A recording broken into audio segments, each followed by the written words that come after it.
ប្រជាជនអាមេរិកការអប់រំល្អហេតុអ្វី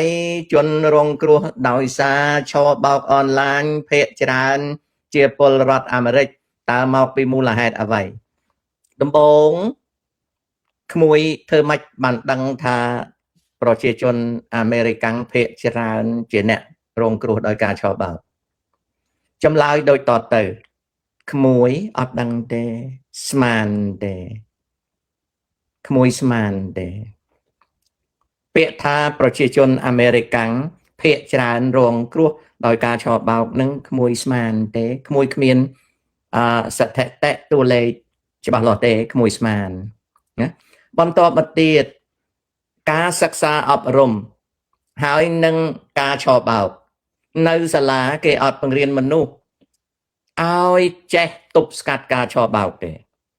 គេបង្រៀនមនុស្សឲ្យចេះគិតឲ្យចេះធ្វើឲ្យចេះប្រៀបធៀបឲ្យចេះយកចិត្តទុកដាក់តែគេអត់បានបង្រៀនពីរបៀបទប់ស្កាត់ scammer ទេណាក្មួយណាអញ្ចឹងសំណួរដែលក្មួយសួរខ្ញុំបកស្រាយទី1ក្មួយអត់ដឹងអំពីតួលេខទេក្មួយស្មានថា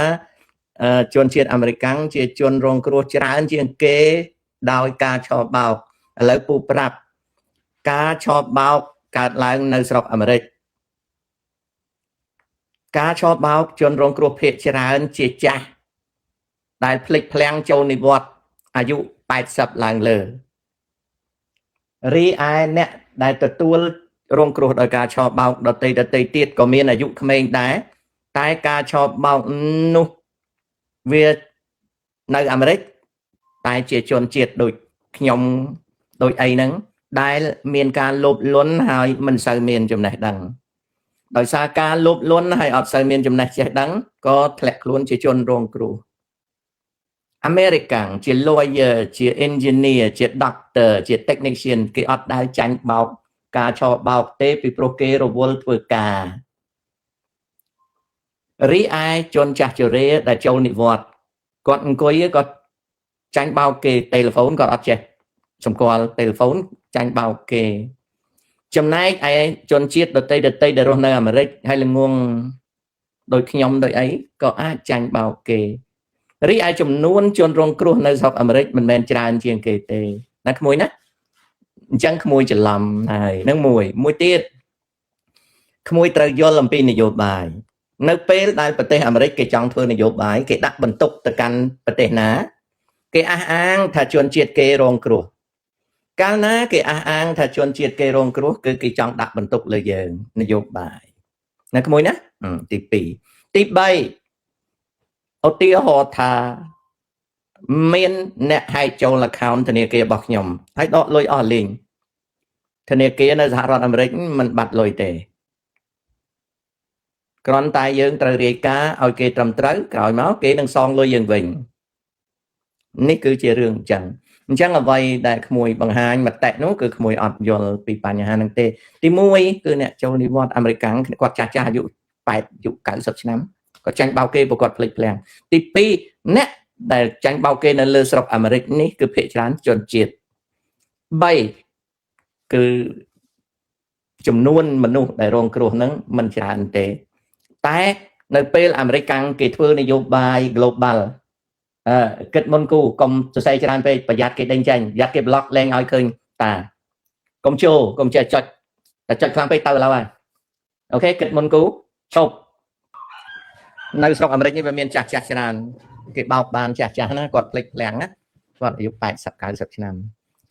មូលហេតុដែលខ្ញុំសួររឿងផ្សារយុរ៉ុបព្រោះខ្ញុំកំពុងរៀបចំបង្កើត brand មួយហើយលក់នៅលើ website ប៉ុន្តែខ្ញុំគ្រាន់តែចង់ដឹងថាតើប្រទេសមួយណានៅប៉ែកអឺរ៉ុបដែលមានទីផ្សារសម្លៀកបំពាក់ល្អដូចនៅអង់គ្លេសជាដើមក្មួយទីផ្សារសម្លៀកបំពាក់គ្មានទីផ្សារណាលក់ដាច់ជាងអាមេរិកទេចំណែកបង្កើត website លក់សម្លៀកបំពាក់លក់មិនដាច់ទេកូនលក់មិនដាច់ទេពីព្រោះអ្វីឧទាហរណ៍តែខ្ញុំចង់បានអាវមួយពាក់ខ្ញុំឃើញ website កូនឯងខ្ញុំអត់ហ៊ានទិញទេ I don't dare to buy from you ពីព្រោះខ្ញុំអត់ស្គាល់ website ហ្នឹង hai con anh có ọt miền brand style con anh có ọtច្រើនដែរអញ្ចឹងបើសិនជាខ្ញុំចង់ទិញខ្ញុំទិញតាម platform តាម mail order platform ខ្ញុំត្រូវទិញតាម Timo តាម Spotify តាម Alibaba ហើយជាពិសេសនៅអាមេរិកគឺតាម Amazon បើខ្លួនឯងចង់លក់តាម platform ខ្លួនឯងបើក website ខ្លួនឯងរកស៊ីមិនរស់ទេអត់មានអ្នកណាទៅទិញទេសប្តាហ៍ថ្ងៃណាហាងធំដូច Macy អីគេឈប់ទិញអស់ហើយដូច Target អីគេឈប់ទិញអស់ហើយមិនបានគេឈប់ទិញចំនួន style ហ្នឹងវាអត់ច្រើនការផ្ញើមិនទៀងទាត់ហើយការប្រើ credit card អាចមានហានិភ័យអញ្ចឹងកុំទីផ្សារសម្លៀកបំពាក់គឺនៅអាមេរិកឯនេះទេនៅអឺរ៉ុបអាវមិនចាស់គេអត់បោះចោលទេនៅអាមេរិកអាវពាក់តែមួយរដូវគេបោះចោលហើយណាអាហ្នឹងអញ្ចឹងលក់លើ platform ណាលក់លើ platform អូខេលោកតាខ្ញុំឆ្ងល់មិនបានមេតបជើងទឹកខ្មែរយកទេហ៊ានជើងទឹកទៅច្បាំងលើគោកដែលការពិតកងទ័ពជើងទឹកមានបទពិសោធន៍លើផ្ទៃទឹកឬកោះមិនមានបទពិសោធន៍ច្បាំងម៉ៅបញ្ញានៅ Facebook ចៅអត់ស្គាល់កងទ័ពទេកងទ័ពជើងទឹកមានចែកជាពីរមានកងទ័ព Naval ជាកងទ័ពនៅលើកាណូតនៅលើកប៉ាល់ហើយនឹងកងទ័ពថ្មើរជើងអញ្ចឹងគេមិនខុសទេដែលចៅឆ្ងល់នេះមកពីចៅអត់ដឹងអញ្ចឹងតាប្រាប់ណាកងទ័ពជើងទឹកណាប្រទេសថៃក៏អញ្ចឹងប្រទេសវៀតណាមក៏អញ្ចឹងប្រទេសចិនក៏អញ្ចឹងគេមានកងទ័ពថ្មើរជើងសម្រាប់វាយលើគោក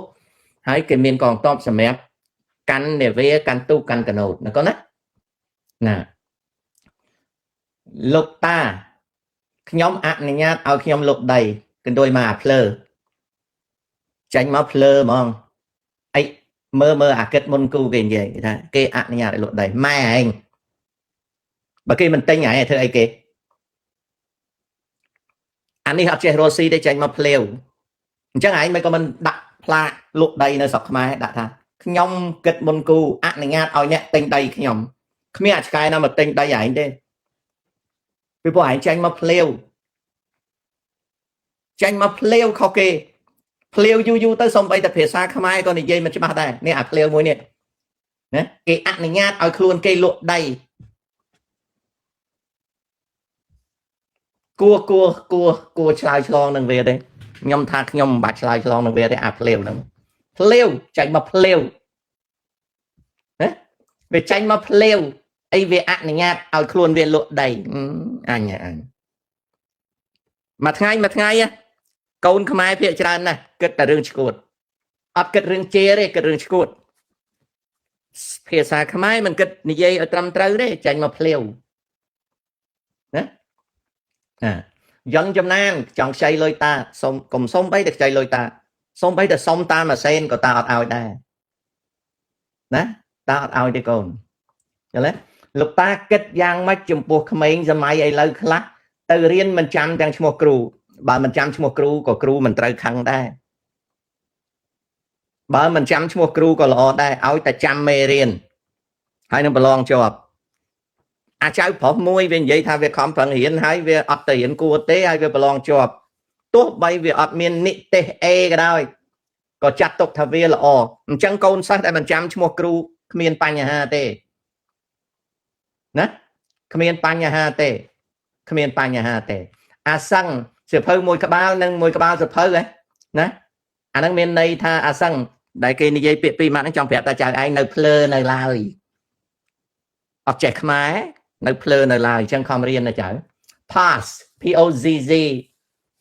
លោកតាចៅសុំសួរលោកតាមួយប្អូនស្រីខ្ញុំជួបគ្រោះថ្នាក់ចរាចរណ៍ឥឡូវម្ចាស់ឡានរត់បាត់អូអត់ធ្វើអីបានទេកូនអើយគេរត់បាត់ទៅហើយណាម៉ៅបញ្ញាជើងជាប់ជើងទឹកឆ្លើយហ្នឹងណាកូនណាងាកមកទូបលោកតាធ្វើម៉េចបានឈប់លេងហ្គេមបានអត់ដឹងធ្វើម៉េចទេលេងថែមឲ្យច្រើនឲ្យអស់លុយទៅអត់មានលុយលេងហើយព្រោះរឿងនេះរឿងថោកទាបរបស់ចៅឯងហើយឲ្យតែរឿងថោកទាបតាអត់ចាំបាច់បង្រៀនទេតារុញថែមអាអ្នកចង់ជិះម៉ូតូប្រហើន បើសិនយប់ស្ងាត់តាគៀធ្លាក់ថ្នល់បើអាអ្នកចូលចិត្តលេងហ្គេមតាអត់ហាមទេតាពន្យុះឲ្យលេងតលតអស់ពីខ្លួនពីព្រោះអីពីព្រោះចរិតក្មេងខ្មែរយើងក៏ហាម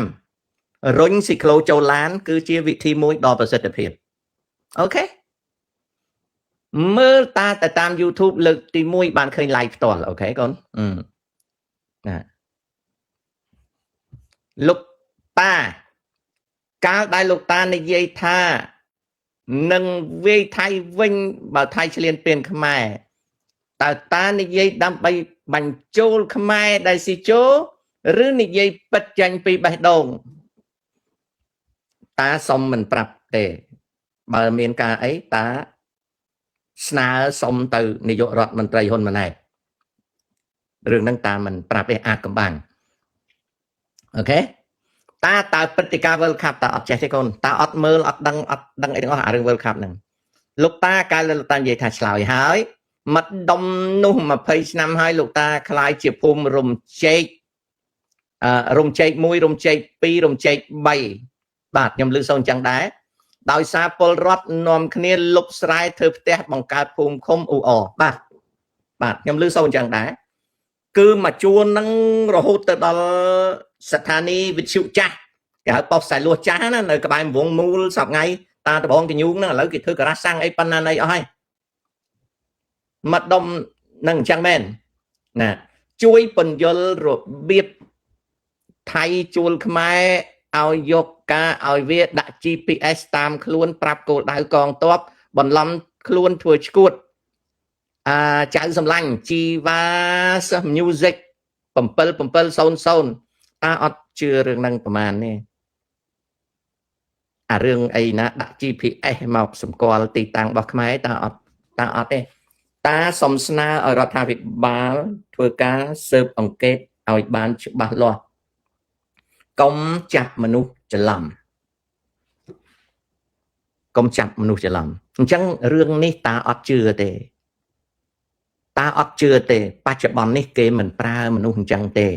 សង្គ្រាមឥឡូវឧបករណ៍ទំនើបអញ្ចឹងវារឿងហ្នឹងតាអត់ជឿទេណាកូនរឿងដែលថាគេជួលខ្មែរឲ្យធ្វើជាចារៈបុរសពាក់ GPS សម្គាល់អីហ្នឹងតាអត់សូវជឿទេរឿងហ្នឹងពី70 80 90មានតែឥឡូវឆ្នាំ2000ហើយគេជប់ប្រើហើយតាកាលដែលតានិយាយថាឆ្លើយហើយណាតាអាចប្រាប់ពីរបបអាហាររបស់តាឬទេព្រោះខ្ញុំចង់មានសុខភាពល្អដូចតាជាមនុស្សកើតមហារីកអញ្ចឹងតាញ៉ាំបន្លែឲ្យបានច្រើនហើយតាកិនត្រសក់ខ្ញីរមៀតស្ពៃខាល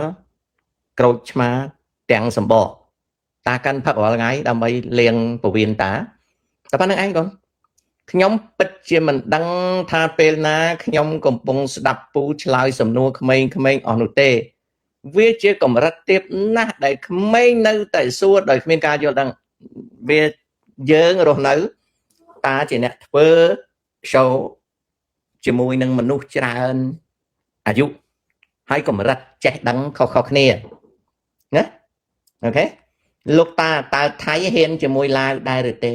ចៅប្រើពាក្យសិតតែហ៊ានមិនក៏ចៅមិនសួរខ្លួនឯងថាចៅវាយយកដីថៃបានហើយនៅចៅហាមាត់ឡើងចៅប្រើសិតតែពាក្យអន់ចៅសួរថាមិនថៃហ៊ានមិនហ៊ានអី300ឆ្នាំហើយមានអ្នកណាយកដីថៃបានទេហើយ300ឆ្នាំហើយខ្មែរមានបាត់ដីទេហើយ300ឆ្នាំហើយឡើយមានបាត់ដីទេចៅឯងហាមាត់ប្រើពាក្យអន់ណាសិតតែហ៊ានមិនហ៊ានបើអាថៃវាហ៊ានមិនហ៊ានវាមានបាត់ដីទេ300ឆ្នាំតើ300ឆ្នាំថៃវាមានបាត់ដីទេវាអត់ទេហើយចុះ300ឆ្នាំយើងបាត់ដីទេបាត់ហើយចុះឡាវបាត់ទេអត់ហើយចុះចឹងឯងមិនក៏នៅប្រើពាក្យថាហ៊ានចឹងឯងនិយាយខុសណាចៅដូចយួនចឹងចៅឯងសួរយួនហ៊ានមួយចិនទេចិនមានយកដីយួនបានទេ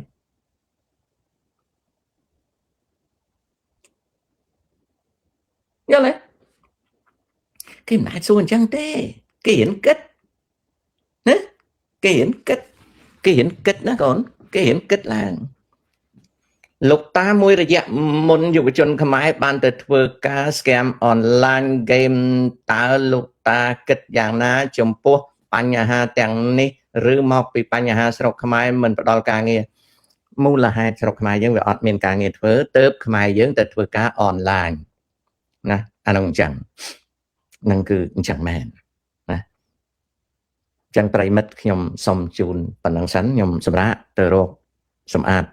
កូនឆ្កែបន្តិចបើមានពេលបានខ្ញុំវិលមកវិញអញ្ចឹងខ្ញុំធ្វើប៉ុណ្ណឹងសិនខ្ញុំជម្រាបលា